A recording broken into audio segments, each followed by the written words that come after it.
वो जरासंध जिसके कारण श्री कृष्ण तथा बलराम जी को द्वारका पलायन करना पड़ा। 11,000 हाथियों के बल को रखने वाले भीम के भी पसीने निकल गए थे जरासंध को पराजित करने में, और श्री कृष्ण की सहायता से कितने ही दिन उपरांत उसका वध संभव हो पाया था। ऐसे शक्तिशाली योद्धा को कर्ण ने एक नहीं बल्कि 2-2 बार पराजित किया था। आखिर ये कैसे संभव हो पाया था? चलिए विस्तार से जानते हैं इन दोनों ही युद्धों के बारे में।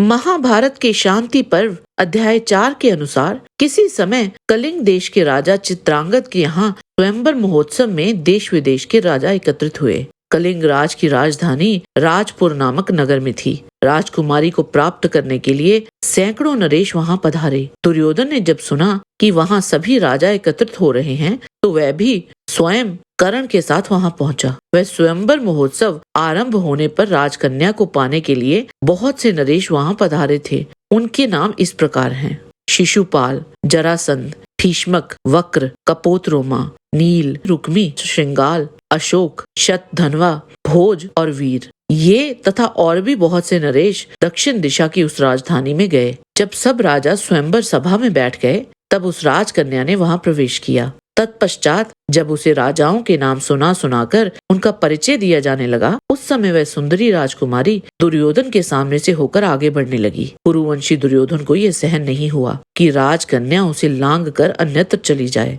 उसने समस्त नरेशों का अपमान करके उसे वहीं रोक लिया। राजा दुर्योधन को भीष्म और द्रोणाचार्य का सहारा प्राप्त था, इसीलिए वह बल के मद में उन्मत्त हो रहा था। उसने उस राजकन्या को रथ पर बिठाकर उसका अपहरण कर लिया। उस समय शस्त्रधारियों में श्रेष्ठ कर्ण रथ पर आरूढ़ हो और तलवार लिए दुर्योधन के पीछे पीछे चला। तदंतर वहां उपस्थित अन्य नरेशों के साथ दुर्योधन और कर्ण का युद्ध छिड़ गया। अत्यंत क्रोध में भरे हुए वे नरेश कर्ण और दुर्योधन दोनों पर टूट पड़े और उनके ऊपर बाणों की वर्षा करने लगे। कर्ण ने एक एक बाण से उन सभी आक्रमणकारी नरेशों के धनुष और बाण समूहों को भूतल पर काट गिराया।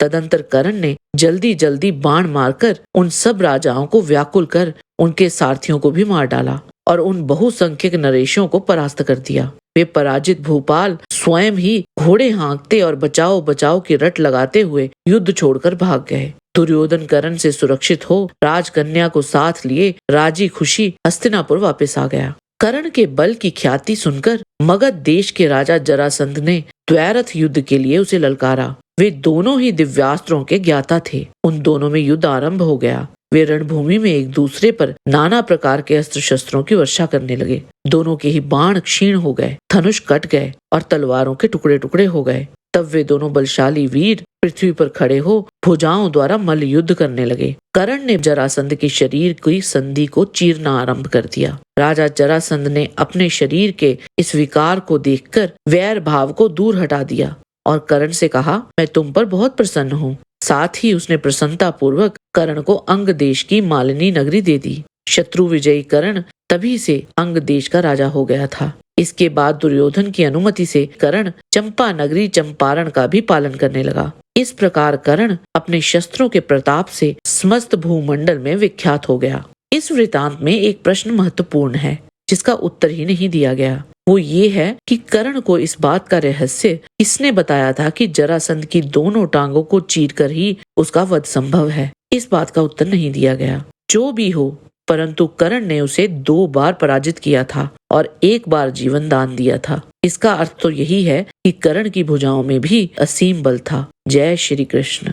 आज के वीडियो में बस इतना ही। आशा करते हैं कि आपको हमारा ये वीडियो पसंद आया होगा। कृपया इसे लाइक और शेयर अवश्य करें। किसी भी प्रकार की त्रुटि के लिए आप सबसे क्षमा याचना करते हुए आपसे निवेदन है कि प्रेम पूर्वक परम पिता परमात्मा को मन में धारण करें और बोलें, वैदिक सनातन धर्म की सदा ही जय।